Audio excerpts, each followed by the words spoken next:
What is going on, everybody? We got a very special guest today. We have Tracy Sandler from the Fangirl Sports Network, 49ers beat reporter, who is going to be able to talk us through the recent happenings down there in Santa Clara. And I'm looking forward to getting into it all right after this.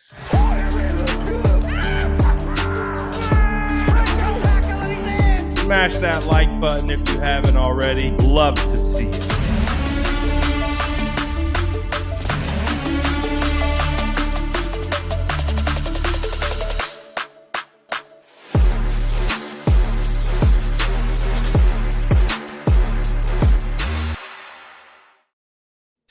Tracy, how are you doing? I mean, yesterday was the first time that you guys have been back in the facilities since like the closeout meetings and all that stuff, right? For the most part, some of us were at the local pro day, but it wasn't a situation where we were, really talking to Lynch or Shanahan or anything like that. We talked to a couple of prospects. So I would say yes. Yesterday would be the first day that we were really, truly back in the mix, looking ahead to this new league year. We did see John Lynch at the Combine. We did get to see Kyle Shanahan and John Lynch at the owners' meetings. But in terms of being back at Levi's, yesterday was definitely the day. Absolutely. So it was cool too, because not only did you get to hear from John Lynch, but you got to hear from guys like CMC, Eric Armstead, Fred Warner. So it kind of feels like we're getting closer and closer back to the football season. But of course, we've got the NFL draft coming up and all that type of stuff. But first, let's kind of start with the press conference and kind of what were the vibes. I kind of want to start with the because we all saw it. So when you're in that type of situation and you're face to face, obviously you can kind of feel the energy. I guess, how would you describe the energy of that press conference? Because obviously there's a lot of things going on in the 49ers world. So just like, what was your takeaway from that? Definitely a good energy. I think they're excited with where this team is at. I think they're excited with the draft. I mean, John Lynch made the comment that you guys all heard when he said we won't really be doing much on Thursday. And I think chances are that actually is going to be the case. I was comparing it somewhat to last year because I'm going to go back a little bit because it's really been – last year was our first more normal year. In 2020, we were on Zoom. In 2021, we were still on Zoom. Yep, we were still on Zoom in 2021. So then last year was kind of our first normal year back. But if you remember last year, there was all kinds of Deebo Samuel drama going on, and he had requested a trade. And so that press conference was very different because John spent a lot of time kind of in the open and talking about things, and then basically said, I can't answer any questions about the Deebo Samuel situation. And I believe like the next, and I'm not exaggerating here, I think the next 12 questions were about Deebo Samuel. So it was a little bit lighter, I think, this year, because yes, there's a lot going on. Yes, there are these reports about the they're fielding incoming calls. I had a real hard time getting that out there. Fielding incoming calls about Trey Lance, which you don't think is particularly surprising, but it's a little bit lighter. They're a little bit more settled in where they are, except of course the quarterback position, which is, that's 49ers football for you. But in many ways, they're pretty settled where they are. They did have to say goodbye to a lot of people, and that's always the hard part. But the core is there. They've made some pretty major positive additions, Javon Hargrave, and they're kind of settled. And assuming Brock Purdy is healthy, he's going to be their quarterback. It's just going to be a matter of whether or not he's healthy. So it was a good vibe. It's different when there's not a first round pick. It's been a while that we've had that. In this particular case, they don't pick until 99 unless they're able to package some of those picks and move on. So it is a little bit of a different feeling, but everybody seemed to be in a good, loose mood, ready to go and ready to take on the week. Absolutely. And, 49er fans, we have so much to talk about, and, the discourse and the back and forth. And it always seems to come back to that quarterback position, right? It's either before it was Jimmy Garoppolo, then it was, it's evolved into Trey Lance, and then it's now taken another step into what appears to be the Brock Purdy era. Would you say that's kind of, your read or maybe a takeaway from that press conference is it does feel like this franchise feels really comfortable with where Brock Purdy is at. And of course, still trying to see how Trey Lance kind of fits into that situation. And that was really the takeaway from the owners' meetings was that this is Brock's job. Kyle flat out said if he hadn't gotten hurt, this wouldn't even be a conversation. And I think that Brock has earned that. I always felt before Brock got hurt, I always felt like it would be more his job to lose than Trey's to win. And I do still believe that. It's just now there's a health component, and that will be a big part of it. But they do seem to be pretty comfortable with where he is. It sounds like they have a good idea. They'll have a better idea, obviously, very early June when it's 12 weeks after surgery and he's cleared to throw, and they can kind of get an idea of his progress. But they do seem pretty confident with Brock Purdy, comfortable with Brock Purdy. Something I've said on my podcast, on endless radio shows, basically since that Seattle game, is Kyle Shanahan trusts Brock Purdy in a way that I have never seen him trust a quarterback. That probably was not true. Matt Ryan in Atlanta, I think he trusted him plenty, but I'm saying in this regime, he trusts him in a way that I've never seen him trust a quarterback. And part of that is that Brock will get the ball where it needs to go. He doesn't have to do it all. This isn't all on his shoulders, but Kyle trusts him to get the ball where it needs to go. And I'm not sure we've seen that yet. I think in fairness to Trey Lance, he doesn't have that much time. And that is the unfortunate part of the game. But they do seem very comfortable. I don't think they're trading Trey Lance this week unless someone comes in with an offer that is just blows them away. But I just don't know that anyone has seen Trey be able to do that yet. The only caveat to that I have are the Houston Texans, because DeMeco Ryans' defense went up against Trey Lance all through training camp that first week of the season. So that would be the only caveat I have there. But other than that, I think he stays on this roster for a little while. Yeah, and that's kind of what it feels like. And I think it's just so hard with the Trey Lance situation, right? Because a lot of what fans focus on is the capital that was given up to move up and get him, and then the selection. And then it's like, well, he's only played in 4 games. And whether you attribute that to injury or bad timing or just, unfortunate circumstances, it just comes down to is like, as a fan base, like we don't have the full definition of what Trey Lance is. Obviously, I would say the 49ers have a better idea. They're with him every single day. They see him in practice. And, we heard from Fred Warner, I think on the podcast that he did, he was like, we saw from practice that Brock Purdy had the it factor. Like we could see it in practice. So it's like, obviously the 49ers have much more information than any of us do. And, and of course you have more information than we do because you're there in the building all the time. So, but I did like what you said about Brock Purdy and Kyle Shanahan's trust, because, going back to the Jimmy Garoppolo thing, it does feel like Kyle Shanahan has this level of, you know what? I'm going to put Brock Purdy in position to make plays, but we've seen Brock Purdy be able to kind of even take the offense to that next level by whether it's escaping, outside the pocket, making plays, getting the ball out in some instances, handling blitzes. Brock Purdy has really seemed to won over the franchise and the locker room. Would you say that's a fair assessment? Yes, and I don't think that that's, especially in terms of the locker room, I don't think that that's anything that Trey hadn't done. It's just they do believe in him. And I have a couple things to say on what you said. I want to go back a little bit, and people say this a lot about the draft capital, and I totally get it. They gave up so much to get him, and that was the pick. If we remember at the time, everybody was up in arms at the idea that the pick was going to be Mac Jones. And if you see how Mac Jones has developed, that hasn't been, at least thus far, it's not been terrible or anything like that, but it's maybe not been the absolute best situation. I would make the argument that if they don't make that trade for Trey Lance, they never pick Brock Purdy.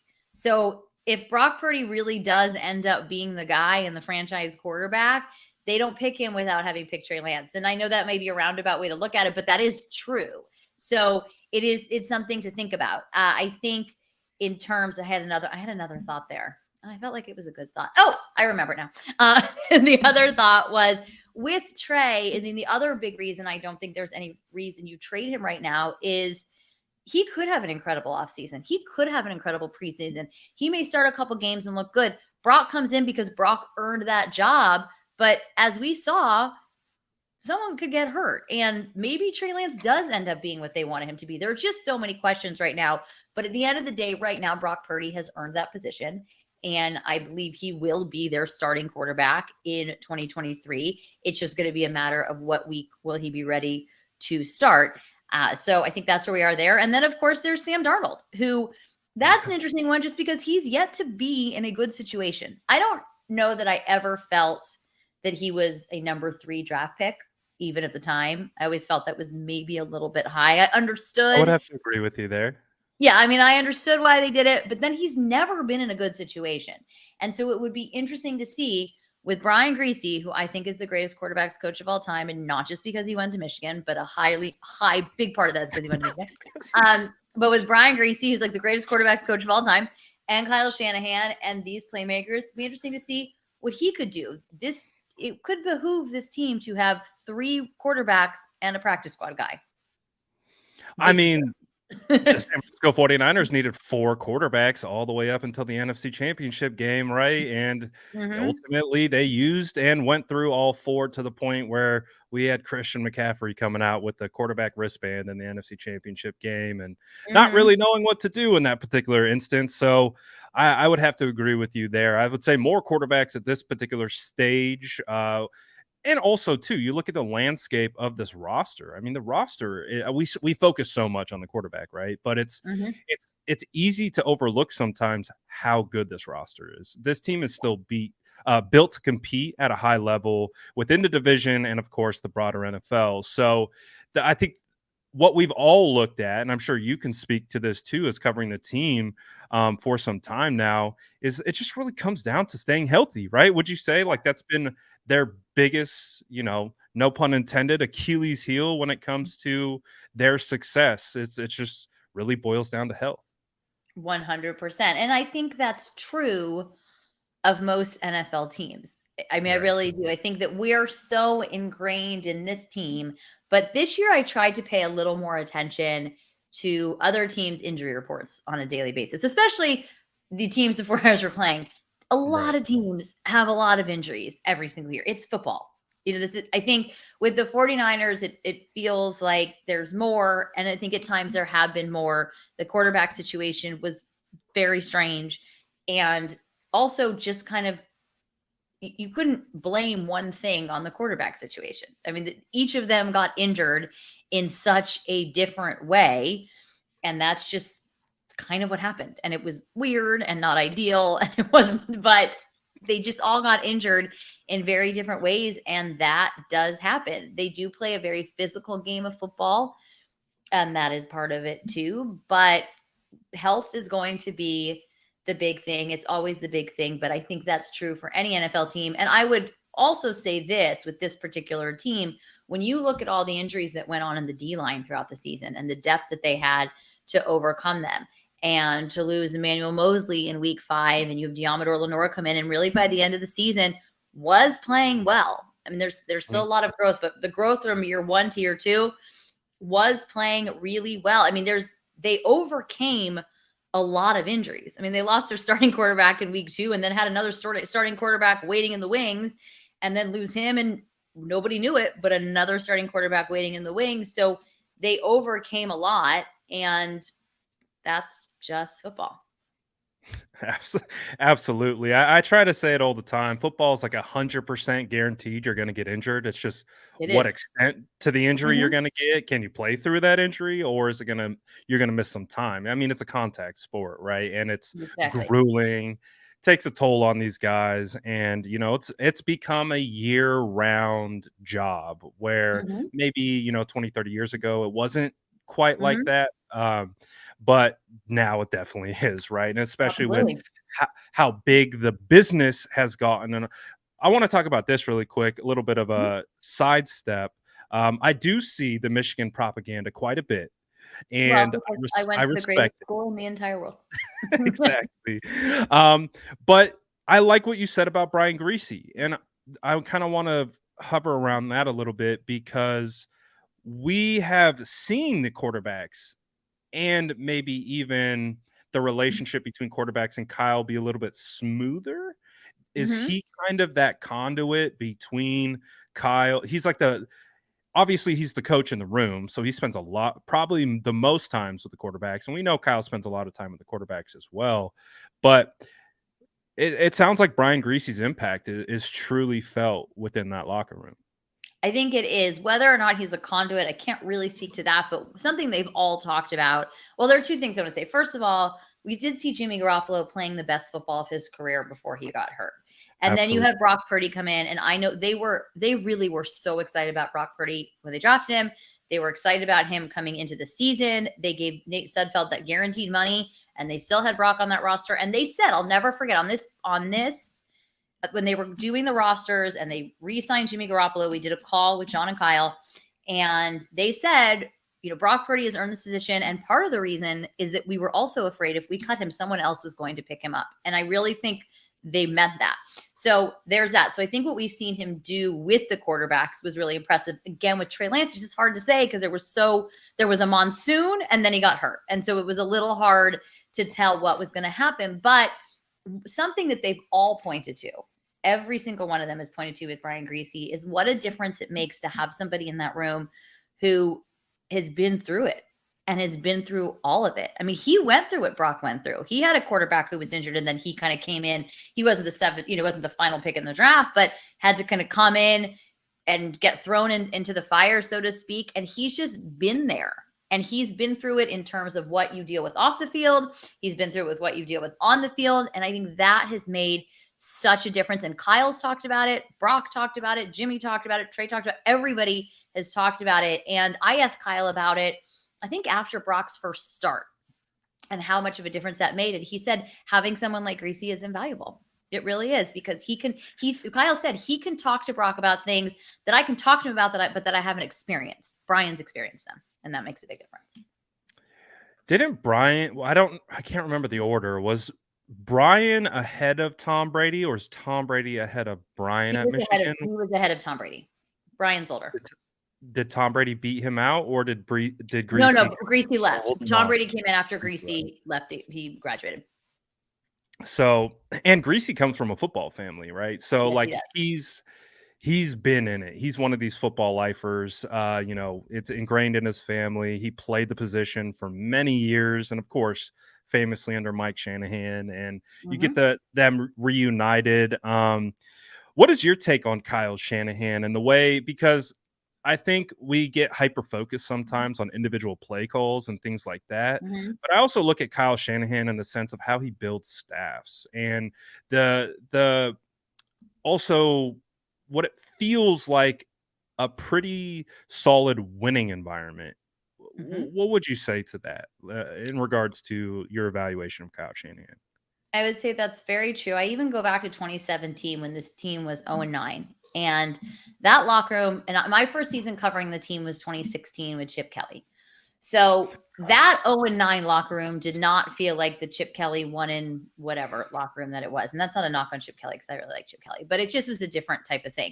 And that 0-9 locker room, obviously they wanted to win and they were very serious about football, but they bought in. They understood what was happening and that what was being built there. And that's continued all the way through. And I think the thing with Kyle Shanahan, he's been in the NFC Championship game 3 out of the last 4 years and been in the Super Bowl. Do you know how hard it is to do that?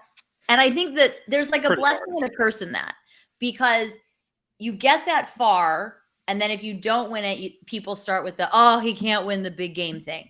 But once you get there, when you're the final 4, when you're the final 2, only one can win. And so it's not so many things have to go right. And I think that's the thing with a play call and with coaching that sometimes we can forget, is that a coach can call a play and the play doesn't work. It seemed risky, but what we don't know is on that play, who messed up the play, who missed his block, who missed his route, who did that? And we'll never know, because no coach worth of salt is going to come out and be like, well, it would have worked if so-and-so did this and so-and-so and that, blah, blah, blah.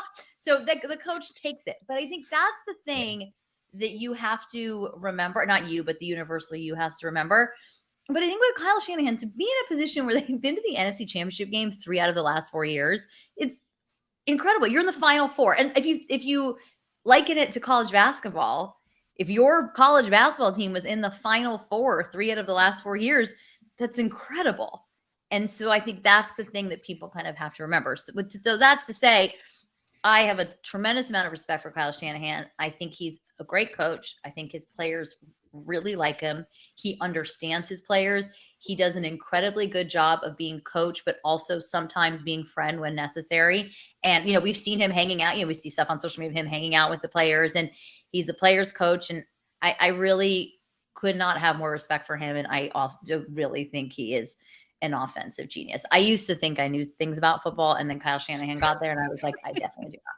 Nope, I do not. Kyle is a mad scientist genius when it comes to cooking up football stuff, because obviously too he was born in it, and he is just the perfect example of taking advantage of his opportunities. But also too, I think another part of it's like he's lost Robert Saleh. He's now lost D'Amico Ryans. He's gone through McDaniel. I mean, multiple so many offensive people. coordinators. Yeah, and it's like he had to start a new staff last year, like losing John Embry, losing out Wes Welker. Like, wasn't it the running back coach? He was gone too. And Bobby then Turner. back. Bobby Turner's back. He's back, and they brought in Anthony Lynn, and the combination of that has been incredible. But Bobby Turner, I mean, Christian McCaffrey said on Monday he could sit and listen to Bobby Turner talk about football and running backs all day long. And that's a tremendous loss while he was out. Right. And it's like being a head coach in today's NFL, like Kyle is the play caller, the staff builder. He also is heavily involved in building the roster. So I get it. People get upset, and it's really easy to be like, man, I want something better for our team. And I can understand that at the end of the day, because it's the San Francisco. Sorry about that. It's the San Francisco Niners. They have 5 championships, and we are on the hunt for that 6th. People are getting a little impatient, right? Because it's been a while. It's been since the Steve Young days. So, and we've gone so close. So I think fans, if I had to speak on behalf of them, just they just want to get there. And I could totally understand that. But I do think Kyle is the right guy for what the San Francisco 49ers have. And I don't think just making wholesale changes is going to be the answer either. So anyways, I just, I like talking about coaches, because you have very interesting perspective on it, because you get to talk to these guys all throughout the year. And it's very few and far between, for me to be able to talk to people who have that type of interaction with coaches. So you said some things. I'm like, ooh, coach, like I love talking about the coaches. So, I love what Kyle Shanahan's done. Obviously, there's a lot of questions at quarterback. What is your overall takeaway on the whole Brandon Aiyuk thing? Is it just I think we all can rationalize that they don't have unlimited money or cap space, and at a certain point, Brandon Aiyuk is elevating himself to be one of the top wide receivers in the league, or at least be paid that way when his time comes. He's proven he can do it as a blocker, as a receiver. He made it through those ups and downs of 2021 and came out on the other side. And he's become a fan favorite as a result.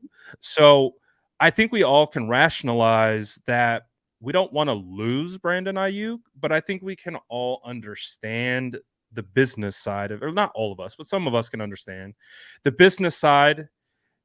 Do you think the business side will get in the way this year, or do you think it's more something that we can worry about maybe next year? It's not going to get in the way this year. I think it's definitely it could be a conversation for 2024. I mean, it's not surprising people are calling. They're looking at what they have on offense and thinking, well, maybe they'd part with Aiyuk. They're not going to part with Aiyuk. And I don't think they're parting with Aiyuk next year. I think if they have to make a decision, next year, I don't think Aiyuk is the one that goes. And that's my take on that. So that is my feeling. If it comes to that, You're right. They can't keep everybody. They can't pay everybody. This isn't baseball. So, so they definitely can't do it. I don't think it's a conversation for this year. And I want to clarify something. I mentioned this on my podcast. So I'm going to shamelessly promote. I had Greg Papa on the podcast. Promote away. That came out today. And it was a really, really good episode. But I want to bring something up that kind of got took out of context when John Lynch was talking about Brandon Aiyuk, and, he was asked, like, is it really not a conversation for this year or next year? And he said, we're trying to do something special this year, and we want Brandon to be a part of that. That's the quote that everybody has stuck to and said, see this year. And then but what the actual quote was, we want to do something special. We're looking, whatever it said, we want to do something special this year. We want Brandon to be a part of that this year and beyond as well. That's the whole quote. That's what he actually said. So I just wanted to, and so, I think it's a situation of something they'll have to deal with next year. They probably are going to have to make decisions, but it's not a conversation for this year. I know they listen to everything on everybody, but I can't imagine someone except Nick Bosa. The hotline is not open and never was. And I think everybody appreciates that, including myself. I really like Nick Bosa, even if he did go to Ohio State. Brandon Aiyuk is not going anywhere this year. Someone would have to come up with something so incredible. And I just don't, this is just not somebody they want to lose. Next year, they are going to have to make some decisions, but next year we'll see what kind of season Aiyuk has. It's a big season for Aiyuk. It's a big season for Debo. Christian McCaffrey changes things. So that's why I think, should they have to make a decision next year, of course, depending on how this year goes, because right now it's April and they have yet to play a game in the 2023 season. But depending on how things go, if they have to make a decision, I don't think the decision is to part with Brandon Aiyuk, but it is a business and everyone's going to have to do what's best for them, including Brandon. But it is not, in my opinion, it is not a conversation for this year. I love that. Because I don't want to see Brandon go anywhere. And I think if the 49ers are truly going to compete for a championship, you have to have all the horses. And, like most consistent and durable receiver.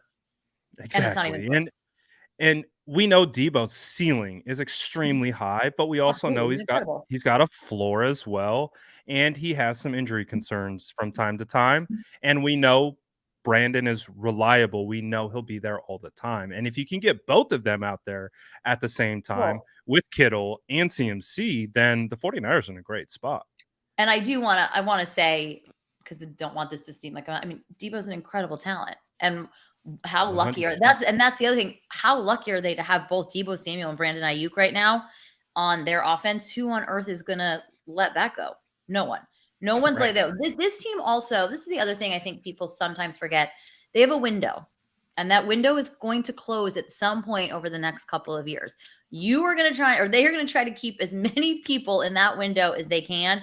And this year with such incredible talents with Debo, that offense, Debo Samuel, Brandon Aiyuk, George Kittle, Christian McCaffrey, Elijah Mitchell, Jawan Jennings doing his thing, Ray McLeod, who's able to do his, it's Kyle Juszczyk.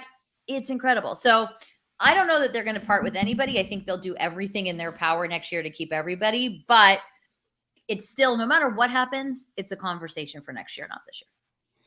Well, you're making me feel better about the situation because, again, ultimately what fans are looking for is a championship. And you start getting away of some key pieces, you're like, we feel like we're moving towards rebuild. And I know retooling is always going to happen. You're always going to have to retool. And just like you mentioned at the very beginning of the conversation, the 49ers lost a ton of players to free agency, and that was to be expected, but they've also added some good ones, and they've already currently got a ton of really, really good ones. Can I say one thing? I want to say one thing on the retool versus rebuild. I think the other thing is the way that Kyle Shanahan and John Lynch have built this team is there will be some retooling. There may be years coming up where they're not in the next year or two, but 3 years on they could end up being like a 9-8 team. They could be somewhere in the middle. I think it'll be a long time before this team has to go through a full rebuild again, just because of the way they've constructed it, and they deserve credit for that too. I went through enough of a rebuild going through the Kelly era. I wouldn't say it was more the Chip Kelly era, it's the continued Trent Baalke era more than anything. Do you have any funny Trent Baalke stories from your 1 year of covering Trent Baalke? No, I don't think I was there. It wasn't enough time. I don't think it was there enough time for Wasn't funny enough football. overlap. There wasn't enough overlap. It was just the 1 year. And it was a rough year, Oh, so it was it was a rough year for sure. So we're coming up to the 30-minute mark. Do I got maybe like two more questions I could fit sure. in? That's perfect. I have Awesome. I have to get on another call in 12 minutes. So as long as you have me on I by then. I appreciate your time so much. The chat's been loving this.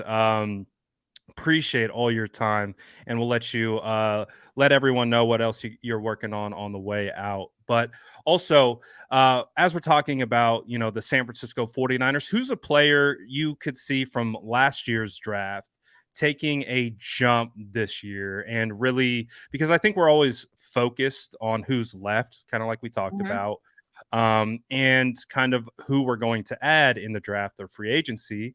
But the San Francisco 49ers had a pretty solid class last year that had mhm.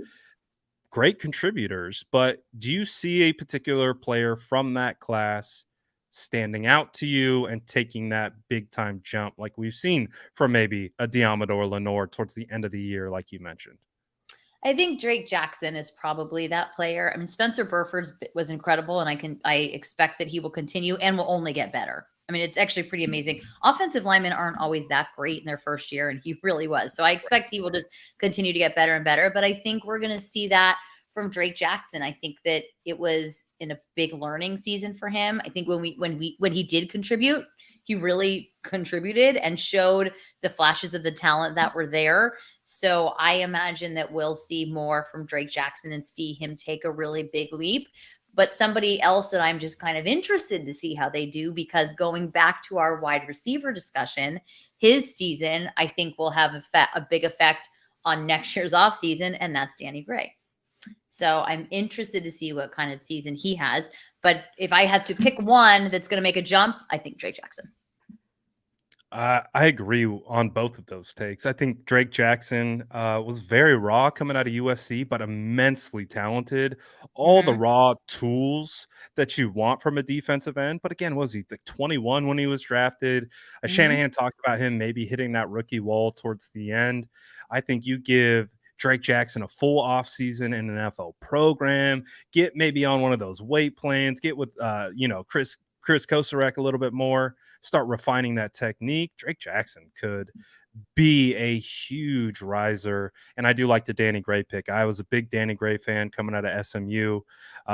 He gets labeled as a speed guy, but I think he Mm-hmm. can do a little bit more.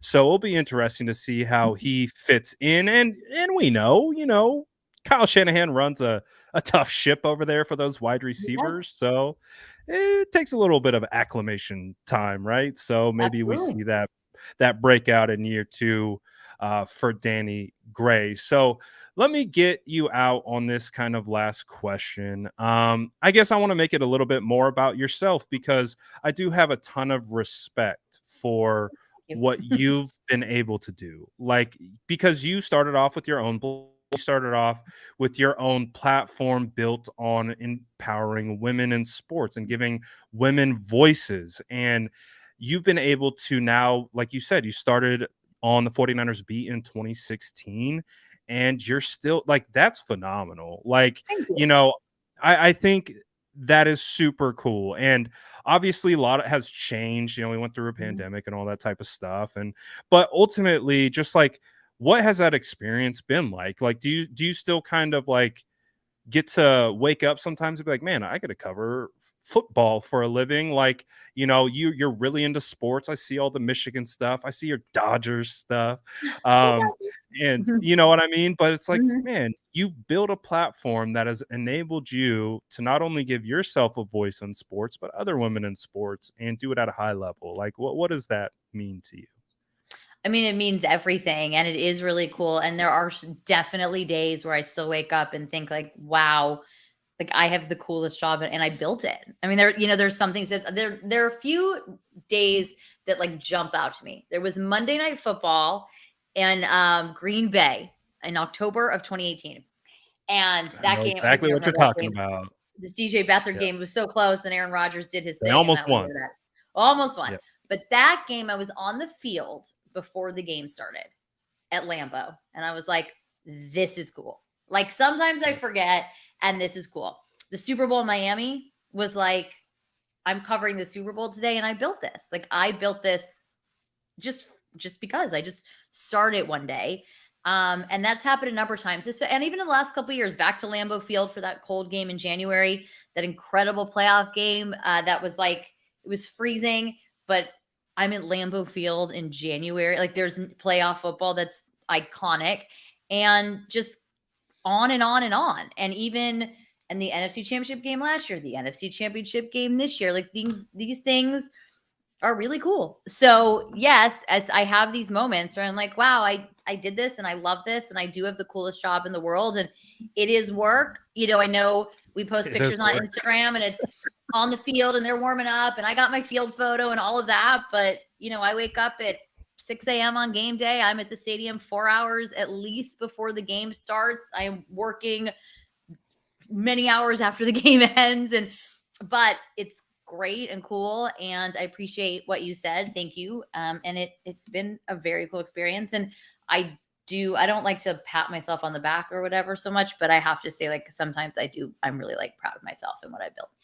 You better be proud of yourself. I mean, like that's one of the hardest thing that I think, kind of being, in a similar realm of being independent, right? It's like Mm-hmm. I'm not working for anyone that already is already built, like everything like that I'm doing, so I can relate to you a little bit. Like, obviously you're far beyond and have had so many great things that have come from all your hard work. And it's from that perspective, I have a lot of respect for what you've Thank been you. able to build. Thank you. And I look up to you a little bit. And Oh, that's really sweet. Well, I have a lot of respect for what you've been able to build. So there you go. But thank you. That's really nice. Thank you. And I know we're up against it, and you have some other things that you got to do because you're grinding just like everyone else. And I do agree that I don't cover the team like you do. I cover the team kind of from an outside in perspective. But even then, I'm like, man, this could be a lot sometimes. So I can only imagine what it's like being in the trenches as well. So thank you so much. For hopping on, giving the time. Shout out to the chat. Seems like the chat really, really enjoyed it. We have our own little community. We call ourselves the Sourdough Squad, and it seems like the SDS. I like that. Oh, I love that. The Sourdough Squad. That's fun. That's great. It seems like the SDS are vibing off of it. So hey, maybe sometime down the road we can get you back on. But before I would love to come back on. This has been great. Awesome. Before we get you out of here, though, does sound like you've been working on some stuff and you had a podcast that you just did. So if people want to hear more and read more, where do they go? Where do they get more Tracy content? You can find everything at fgsn.com. But my podcast, The Tracy Sandler Show, you can find on our website. You can find it on Apple. You can find it on Spotify. It's mainly 49ers. There are some Dodgers too as we get further into baseball season. But it's a lot of... I saw some people like Dodgers. Sorry, guys. But I grew up in LA and I love them. But there's a lot of 49ers. But The Tracy Sandler Show is a lot of fun. We have so many great guests. And I love it. Get My Job is where I sit down with women in the industry every week. But you can find everything. If you follow me on Instagram at Tracy Sandler, you follow me on Twitter at 49ers Fangirl, you will see all of the things. So please make sure to follow me both those places. If you go over, follow me on Tracy Sandler right now, you can go to my Instagram story and click right on the podcast with Greg Papa. And he was great. He really was. It was really Greg fun. Papa's a legend. He is a legend and he was amazing. And he gives great insight because he is part of the team. So he gives really great insight. And so I highly recommend listening to that and follow along all week for all things draft because it'll be a big week. And it looks like we do got some Dodger fans in here. Yay! So you got some support in here. There you go. You're not on an island. There's what I've realized, there's a lot of Niner Dodgers fans. There actually are. There's more than you would a lot of Lakers Niners fans. I was like, how does this happen? But hey, man, I no shame. Like And a lot of my great friends, I have friends like in New York that are 49ers fans. It doesn't matter, man. Where your love starts for a team, and that's where it is. So again, thank you so much for hopping Absolutely. on. Thank you. I believe if you guys go into the description of this video, you can find both of her socials. I think I put Instagram and Twitter in there, so make sure you go Amazing. Thank follow you. her there and check out that podcast with Greg Papa, because anything Greg Papa does is phenomenal. I mean, that dude is a wealth of knowledge Yes, when he it is. comes to football, and I'm glad the 49ers were able to get him away from the Raiders. So that's a win for us. Thank you again, Tracy. You can hop out. I'll talk with the people for a little bit. But again, thank you so much for hopping on. Absolutely. Thank you for having me. This was a lot of fun. I'll talk to everybody later. Happy draft week. Bye, Tracy. Bye. Bye. Shout out Tracy for hopping on. That's cool, man. I got to meet Tracy at the NFL Combine, so that was cool. We got to meet face to face. I was like, we gotta get Tracy on the channel. Um, she's been covering the team since 2016. In the building every day. And again, like I've talked about, she did it herself. And that's pretty damn cool.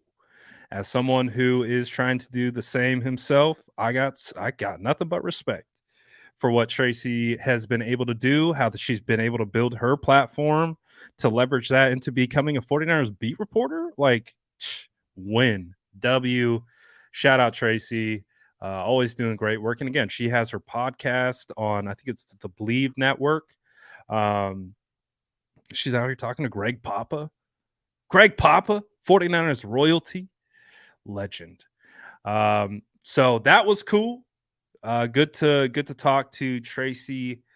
Make sure you're following her on all her stuff. Uh, yeah, 100%. The vibes. I love the vibes. The vibes were immaculate. I gotta get her back on.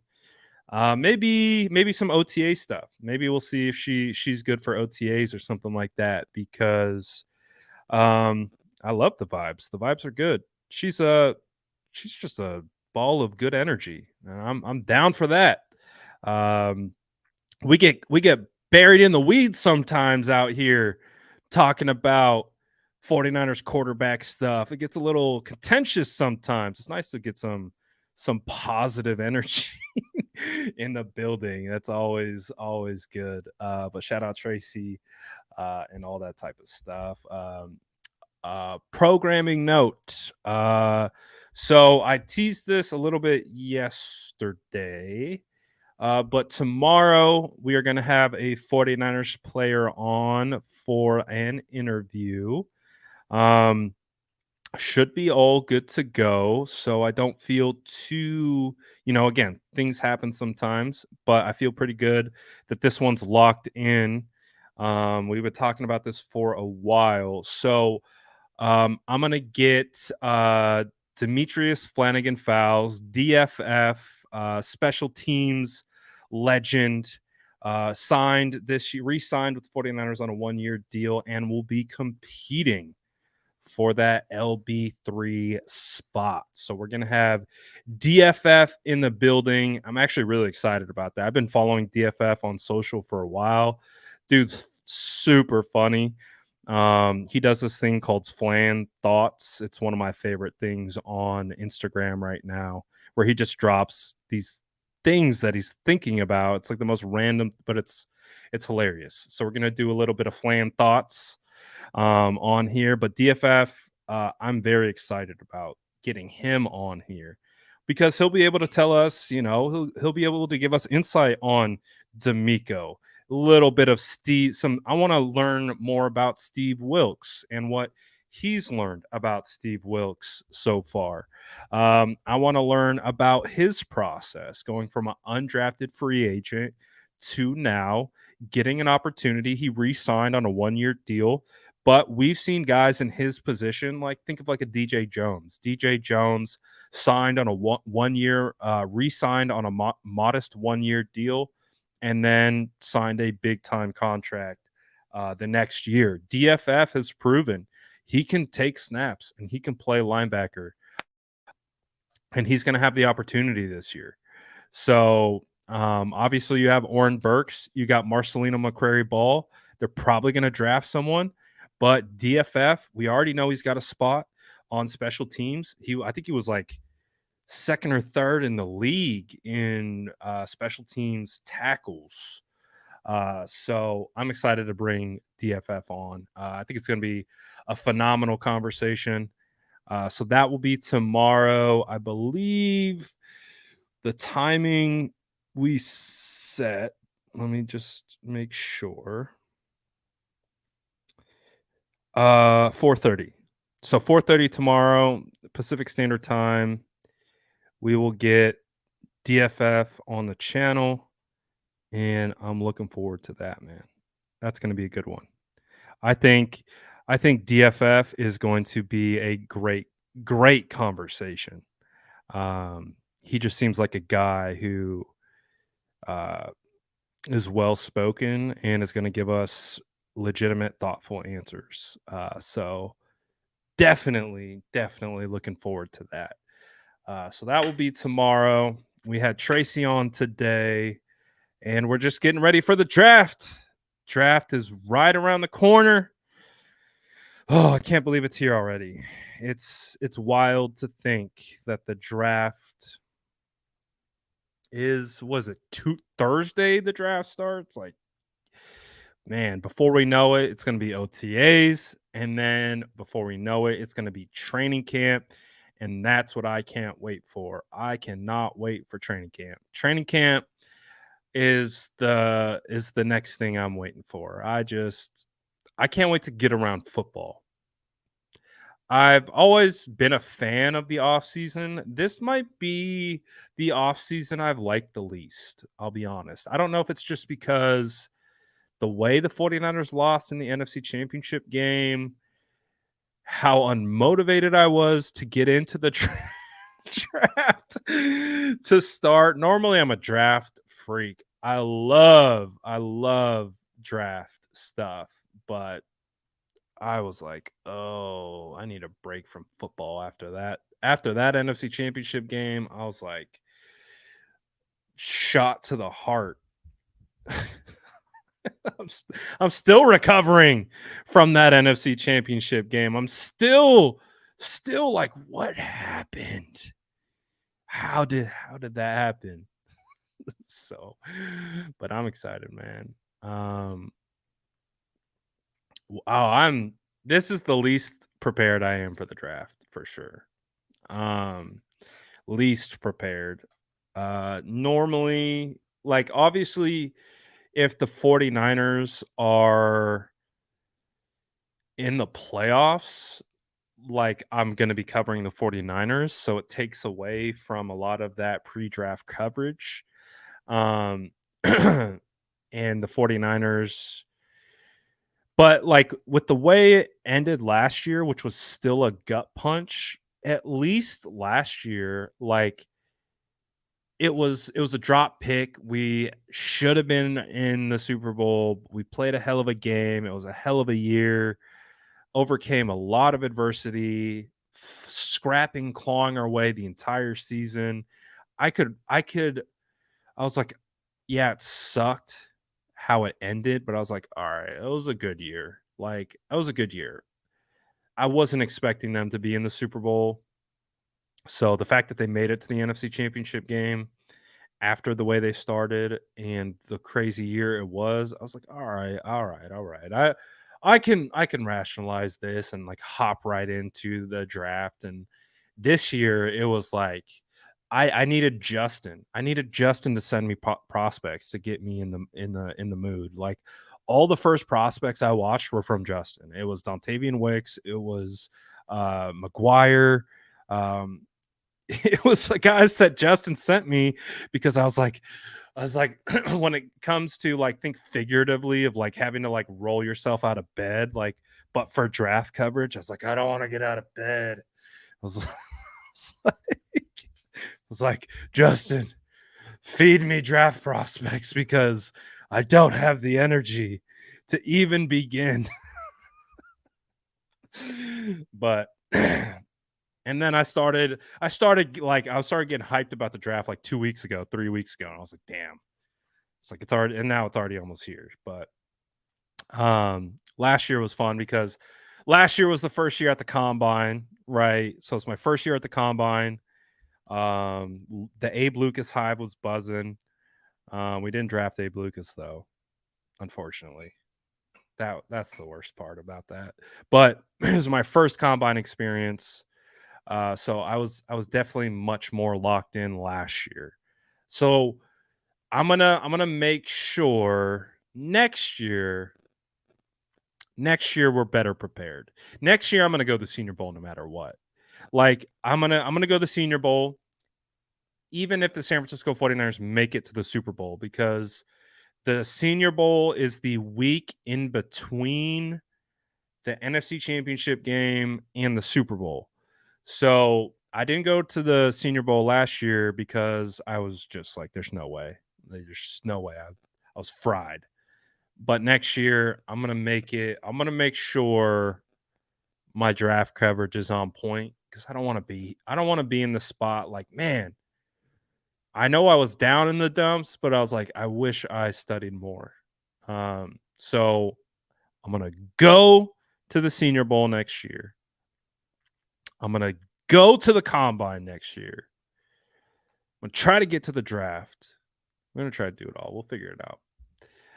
But shout out to everyone for tapping in. Shout out to everyone for vibing. What is this? What is Justin saying, Brad? I saw a mock that had Cansey going to the Seahawks at 20 after Jalen Carter went at 5.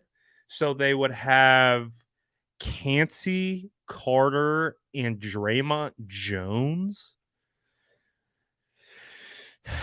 I don't see how Cansey shouldn't fall out of the top 15. If it was up to me, Cansey has elite burst from the interior defensive line spot. You can't let that guy slide. His first step quickness doesn't come by. That's not normal how fast he is. People are gonna knock him for his size. I don't care. That first step quickness is rare. You can't let that slide at the top 15. And you better not let it slide to the Seahawks. I could see the Seahawks taking quarterback though. I could see the Seahawks taking Anthony Richardson.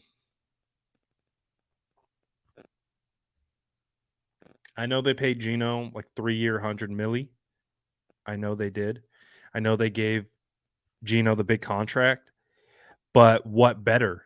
What better to do to take the most high upside, physically gifted prospect arguably to ever come out from the quarterback position and stick him behind Geno Smith with no pressure to start?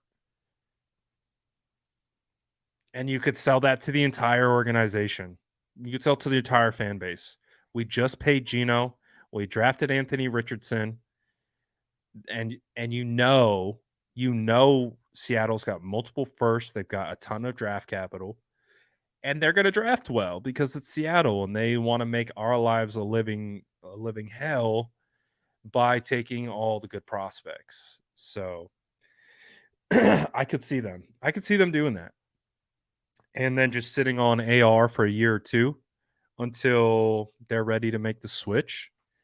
And Geno's a perfect bridge quarterback. He's 32. So perfect bridge. He's the bridge guy to Anthony Richardson.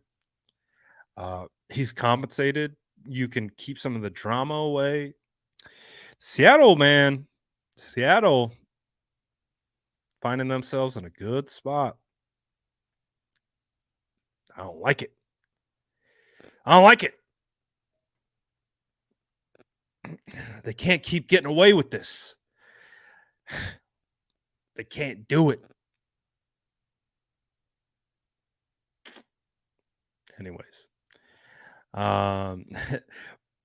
See, that benefits us a little bit because then they don't get an impact player right away. They get a developmental player, but we'd probably not be as good about it in about a couple years from now. I like Anthony Richardson. I think I might be higher than most on Anthony Richardson. but I do have bias because I spoke to his quarterback coach, and maybe he just let me know a little bit more, and I believed him because he's also Brock Purdy's quarterback coach. So I believe what he did with Brock Purdy. So I don't know. He knows more about quarterbacks than I do, that's for sure.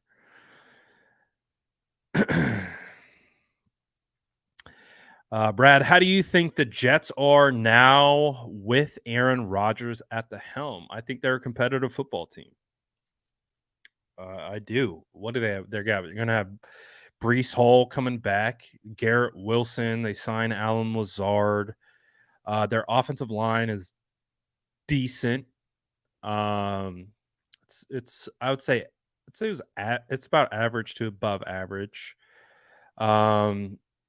They've got good depth at running back. Their defense is decent as well. I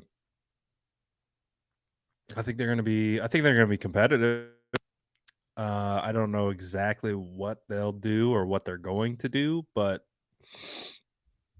I do think they'll be competitive with Aaron Rodgers, because that's all they were missing last year. They were missing a quarterback.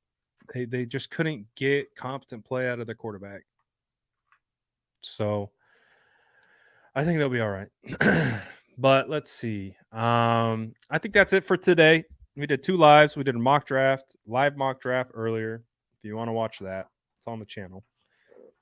We did live with Tracy Sandler. It was a great interview. Good vibes. And tomorrow we will have DFF in the building. So that will be 4:30 and we'll be ready to go. So looking forward to it. Shout out to all you guys tapping in. Shout out to all the SDS. One thing that I do appreciate is when we do have guests on. I appreciate when you guys show the guest love. That's cool to me, in my opinion. Like when you guys show them love. Like, obviously they're new to this channel, they're new to the SDS, they're new to our community. So I always love when we get guests on here, first timers, and you guys show them respect, love, good vibes. I appreciate that. Just wanted to let you know. That's why the SDS is the best. And I will always appreciate that about you guys. The mock draft, I did it like 2 hours ago. So you just have to go to my live tab on my channel and you'll see the live mock draft. We did 2 from 2 different platforms, which was pretty good. Grab your cookies on the way out and appreciate you all. I will see you guys tomorrow for more 49ers content. Let's go.